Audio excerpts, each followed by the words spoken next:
Hey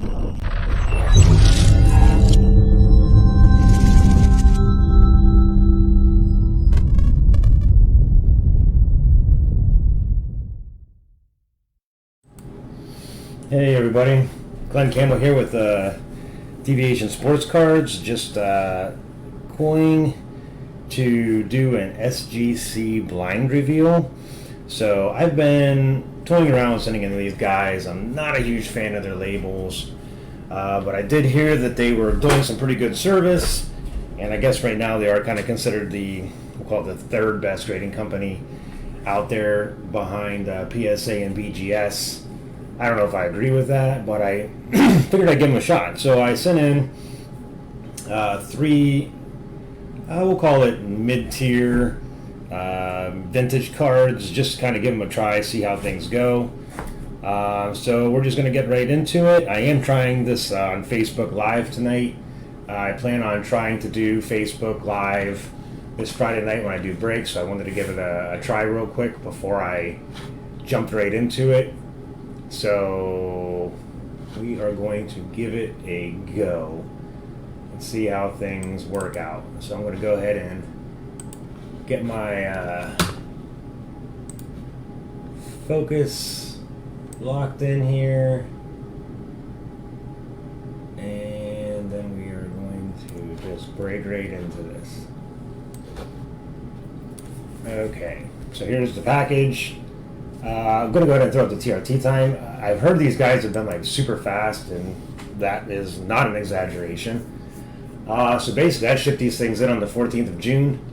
You can see it took about 4 business days to get there. They received it right away. 6/25, it was on its way back to me, which was a whopping 6 business days later. And then I got them today. Well, I just picked them up today, but actually they tried to deliver them to my house yesterday, and I just wasn't available to get them. So I had it routed to the post office and went to pick them up today. So all in all, I paid for a 25-day service. I was expecting about 32 business days with shipping and shipping back and all of that. And you can see they ended up only taking 11 business days. So I really, excuse me, my voice is giving out on me tonight. I was really kind of, like I said, I don't really care for these guys, but man, the turnaround time and the price is really nice. So hopefully I like these better than I expect, because you can't really beat that in today's grading industry. Getting 11 business days out of 25 days is just outrageous. So anyways, I went ahead and already cracked this. I hadn't looked at them, but I didn't want it to take forever for me to open this up on camera. I'm going to go ahead and break into these things. Get that off the screen real quick. There we go. Okay, so here we go. So obviously there's our, it's Tuxedo time little thing. Not a huge fan of tuxedos, but it is what it is.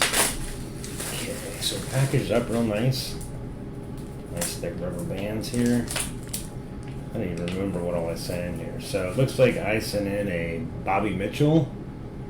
And this one actually I bought and cracked out. I believe it was an 8 from a different grading company. So we'll see how well that turns out. I'm not really expecting an 8 with all that chipping around the edges, but we'll see. This was a Gene Hickerson.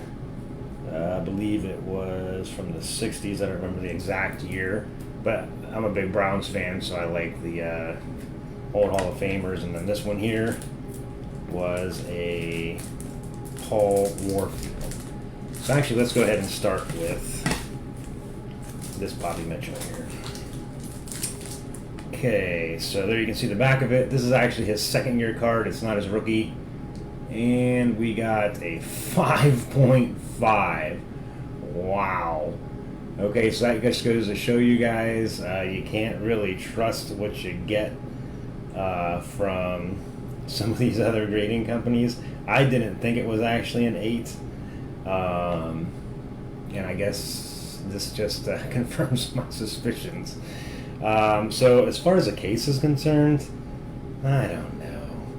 I will say, having it in hand, I don't hate it as bad as I thought I would. their labels and this whole Tuxedo thing, I don't really care for. I do like the fact that they do half grades. I hate the fact that they don't do subgrades. I'm a big subgrade person, even on vintage cars. I know a lot of people are like, why would I want to do subgrades on vintage? I like to do subgrades pretty much all the time. So yeah, this is pretty disappointing. But like I said, I didn't have my hopes up too high on this one because I knew that it looked overgraded. So there you have it. Bobby Mitchell, second year, 5.5. Okay, second year card. I bought this one raw. So I'm kind of hoping for at least a 7 or more on this particular one. Like I said, this is lower end stuff, so I'm trying to collect as many Browns Hall of Famers as I can. So let's take a look at this one, and we got a 7. Okay, so kind of at the bottom of what I was hoping for. So I'll take that. Again, it seemed like a really clean card, actually. And this is where I wish they had subgrades. I would love to know what exactly got dinged on this. I mean, obviously edges, I'm sure, got tore up pretty bad because of these edges on the black back. It's really hard to get cards without chipping on that. On the front, though, the centering looks pretty good. Maybe a tad bit off, but nothing significant. Surface, there was really no issues. I think this bottom corner down here was a little iffy. So yeah, I'd really like. That's why I hate not having subgrades. Like, I'd love to know if this had like a 8 or 9 on some of these other areas, and then just got dinged heavily for the edges. But it is what it is.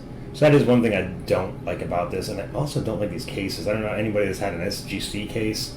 They do kind of stack nicely together here, but they have, you can see it right there, they got this giant lip on the back, which just kind of feels funny when you're holding in your hands. The other ones manage to pull off stackability without having such a, I don't know, distinct,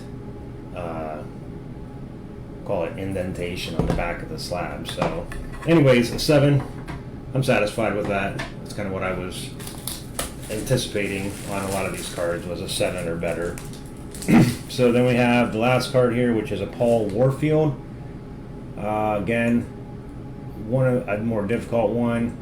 The chipping on here, you can see a little bit of it. Maybe not as bad as on a Hickerson, definitely not as bad as the Mitchell. I believe the centering might have been a little bit off on this one. So let's see, and we got a 7 on this one as well. Okay. So that's kind of what I was targeting when I sent these in, was 7s or better. So I ended up getting a 7 on both the Warfield and the Hickerson. So I guess I'm satisfied with both of those cards. Again, I'd love to know how it all, broke down and they decided what to give me on each one. But so again, these aren't real high value cards. I just wanted to try it out. I will go as far as to say I don't hate them as much as I thought I would. I really kind of expected to dislike these immensely, just because, I don't know, I just don't like the slabs. They're so not colorful. And it's not that I want the label necessarily to take away from the card itself. It would just be nice if, I don't know, there was a little bit more to it. Like I said, I really like subgrades on cards, even vintage. I think it's the way to go, just because it gives me a lot more understanding of why the card got the grade it got. I think it helps me personally as a collector to decide what I want to send in or what's worth sending in. So yeah, I guess I got 7s on 2 of these, which I was expecting. This Bobby Mitchell, I guess, confirmed what I thought about the other grading company. Sometimes I think as collectors we all, try to buy cards and resubmit or crack them open and resubmit them to get, a comparable grade with a better or more renowned company. But clearly that did not happen in this particular case. So I don't know, like I said, I'll probably do some business with them again. I don't, like I said, probably still in this kind of niche range where I've got these cards that I want to have slabbed and protected, but I don't, they're just more for my collection. I don't want to put a ton of extra money into them, so I'll consider doing that with SGC. Like I said, I wish man, I wish I liked the slabs better. I wish they did subgrades, because I would really, with that turnaround time, man, I mean, that's just incredible. These days, with PSA and BGS shutting down because they can't seem to get stuff back to people within a year. And then you've got HGA, which is getting better, but kind of stumbled a little bit out the gate with their 10 days means 10 days slogan. And then CSG has just been an absolute disaster. They did the whole $8 bulk thing, and people just buried them with, in my personal opinion, garbage base cards. People are sending in, 100, 200 copies of the same stinking card. But anyways, that's, to each their own. People are allowed to do that. But as a result, their bulk turnarounds are, about 9 months, I think, is what they're up to about now. I've got a standard order in with them, and I'll get a video up on those later. But, I've got standard thickness cards that are supposedly waiting on thicker cases, which actually isn't thicker cases, it's larger cases. But anyways, so overall, super happy with the turnaround time on this. I mean, just best in the industry as far as I'm concerned with that. I mean, a company that actually beats their turnaround times, that's something right there. As far as the grades, like I said, I'm satisfied. The two that I bought here, I was expecting 7s on. I got a 7. This one, like I said, just confirms what I already thought about another particular grading company that I purchased this from. Actually, I think it was, oh God, now I can't think of it. It was a company that was not around very long. It was kind of renowned for getting really sloppy toward the end of their existence. Had some trouble with grading known, trimmed, and altered cards. So I kind of bought it on a whim. I got a good price on it because it was a garbage company.